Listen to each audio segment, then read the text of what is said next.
Kompas Petang kembali masih bersama saya Cindy Permadi. Saudara, hujan deras membuat pembongkaran pagar laut Tangerang hari ini ditunda. Kementerian Kelautan dan Perikanan sudah mengerahkan 200 personel serta 9 armada kapal untuk melakukan pembongkaran pagar laut. Namun akibat cuaca buruk, KKP memutuskan untuk menunda pembongkaran demi keselamatan para personel. Hingga kini, sejauh 18,7 km pagar laut sudah berhasil dibongkar dari total 30,16 km. Pembongkaran dilakukan di 2 titik, termasuk Tanjung Pasir dan Kronjo.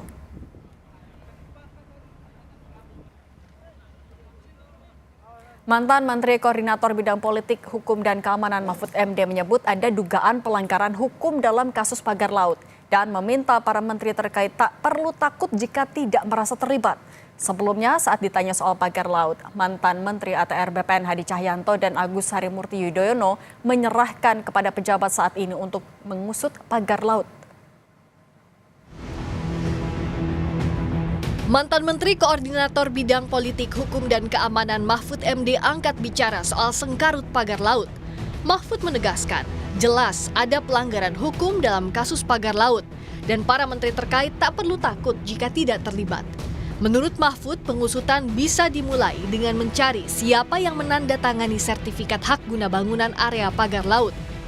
Laut itu tidak boleh dikapling, laut itu tidak boleh dikeluarkan HGB. Ternyata keluar HGB, jelas itu adalah pelanggaran hukum. Nah sekarang apa sulitnya mengungkap itu? Oh menterinya takut, tidak perlu takut. Kalau menteri tidak terlibat, menteri ATR BPN itu kan mengeluarkan sertifikat ratusan tuh. Itu gampang maksudnya, ambil satu sertifikat siapa yang tanda tangan. Lalu menteri tidak harus ikut disalahkan karena di dalam hukum itu ada namanya delegasi kewenangan. Yang mempunyai delegasi kewenangan itulah yang tangkap pertama lalu tanya, kenapa kamu membuat ini, siapa saja yang terlibat, kan gitu. Jadi menteri tidak usah takut dong. Teka-teki soal siapa yang bekerja di balik keluarnya sertifikat lahan di atas pagar laut memang belum terjawab tuntas. Menteri ATR BPN tahun 2022-2024 Hadi Cahyanto saat ditanya soal ini tak banyak berkomentar. Hadi menegaskan penerbitan sertifikat hak milik dan hak guna bangunan dapat dicek melalui aplikasi Sentuh Tanahku atau di Bumi ATR. Secara teknis mungkin di Menteri KKP ya. Kalau saya sendiri mantan menteri ATR BPN saya kira sudah bukan kapasitas saya secara teknis untuk menyampaikan SAM, SADB itu kita bisa melihat di aplikasi Sentuh Tanahku maupun di Bumi ATR. Kita lihat kapan didaftarkan dan kapan sertifikat itu dikeluarkan. Sementara Menteri ATR BPN periode 2024 Agus Harimurti Yudhoyono pun mengaku tidak tahu proses penerbitan sertifikat HGB pagar laut karena dokumen terbit sebelum dirinya menjabat posisi itu. Saya tidak tahu dan tentunya ini sudah terjadi sebelumnya untuk yang HGB itu kan 2023 dan sekali lagi karena itu sudah keluar saya masukkan 2024. Tentu tidak semuanya kan kita review kecuali ada pelaporan, kecuali ada yang disampaikan oleh masyarakat atau pihak manapun. Oleh karena itu tentu kita juga mengapresiasi jika ada ternyata hal-hal yang dianggap tidak pas di masa lalu karena sekali lagi berbicara lahan, tanah, dan juga tata ruang ini kan seluruh Indonesia. Apalagi yang sudah diputuskan di masa lalu, tentu kalau tidak ada laporan, tidak ada temuan, tidak mungkin satu persatu kita cek seperti itu. Hal serupa juga disampaikan Menteri Kelautan dan Perikanan Sakti Wahyu Trenggono di hadapan Komisi 4 DPR RI yang menjelaskan hingga saat ini KKP masih menyelidiki dan mencari sosok di balik pagar laut di Tangerang. Kita mencari siapapun yang kira-kira kan kalau seperti di Bekasi langsung ketahuan pimpinan. Di Bekasi kan PT-nya ada, dari langsung kita bisa tahu, bisa kita bereskan dan bisa selesai. Yang ini nggak ada yang ngaku terus gimana? Kalau ngakunya di media, ya kan? Media ngaku. Kalau saya nuduh misalnya PT A, PT B, PT C. Terus dia bilang buktinya mana saya masang kan susah juga saya. Nanti saya dituduh lagi seolah melindungi. kan nggak bisa juga begitu. Itulah artinya proses pemeriksaan itu sesuai dengan kewenangan kita, itulah kan gitu. Dugaan ada tidaknya unsur pidana dalam penerbitan sertifikat di atas lahan pagar laut Tangerang juga disorot Kejaksaan Agung. Jika ada unsur tindak pidana korupsi misalnya dalam hal perizinan, Kejaksaan Agung akan ikut menyelidiki potensi pidana dalam terbitnya sertifikat hak tanah di wilayah laut. Tim Liputan, Kompas TV. Bagaimana mencari pintu masuk mengusut dugaan pidana kasus pagar laut? Kita berbincang dengan Menko Polhukam periode 2019-2024 Mahfud MD, Prof. Mahfud. Selamat petang. Selamat petang. Sini. Prof. Mahfud, ini kan pagar laut ini ilegal, merugikan nelayan, tapi sejauh ini pelanggarannya masih di kisaran administratif. Kalau mau masuk ke ranah pidana, pintu masuknya dari mana, Prof? Menurut saya gampang ya. Pertama itu kan ada sertifikat yang sudah diumumkan ilegal.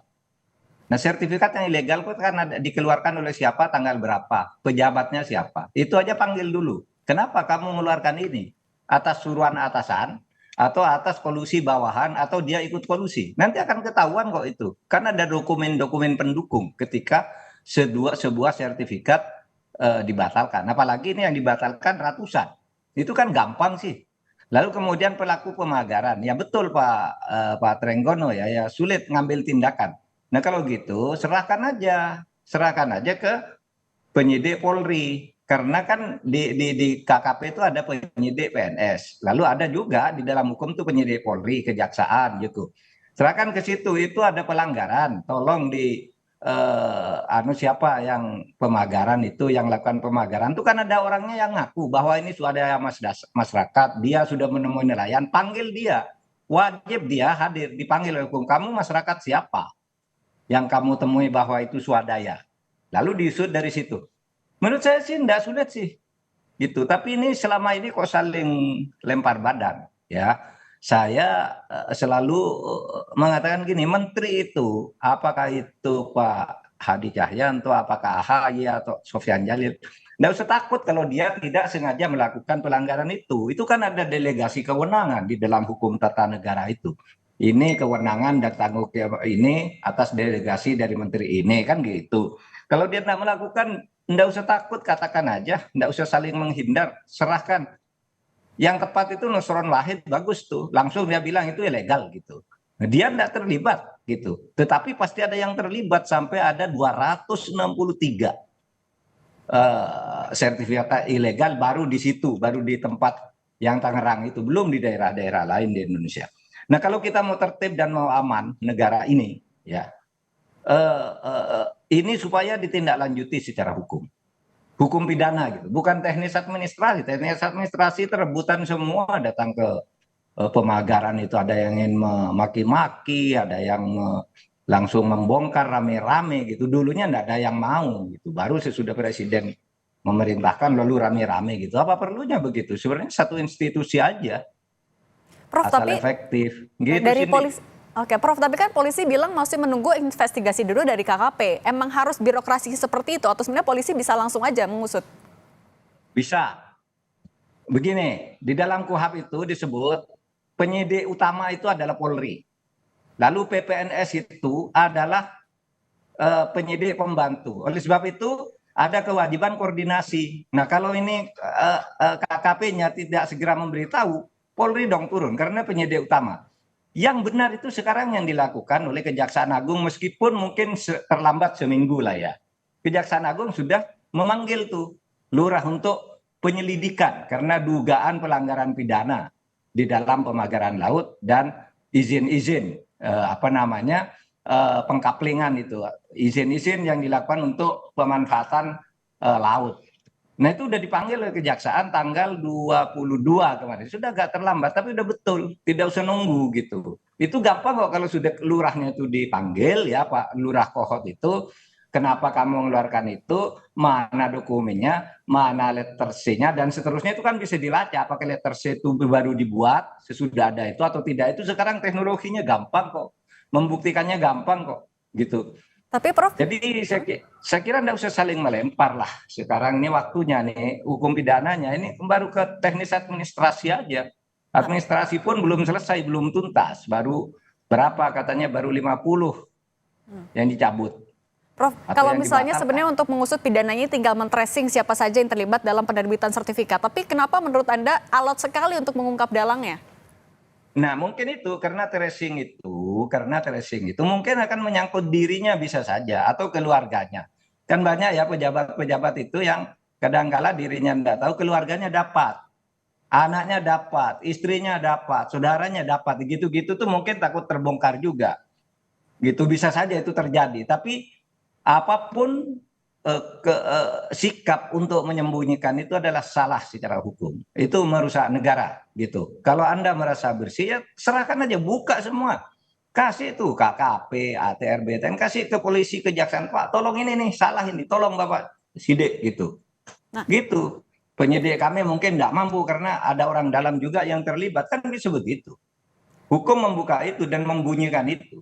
Saya ingin mengingatkan ya, hak guna bangunan di perairan laut, perairan pesisir itu sudah dilarang oleh Undang-Undang Nomor 1 Tahun 2014 sesuai dengan putusan MK Nomor 3 Tahun 2010.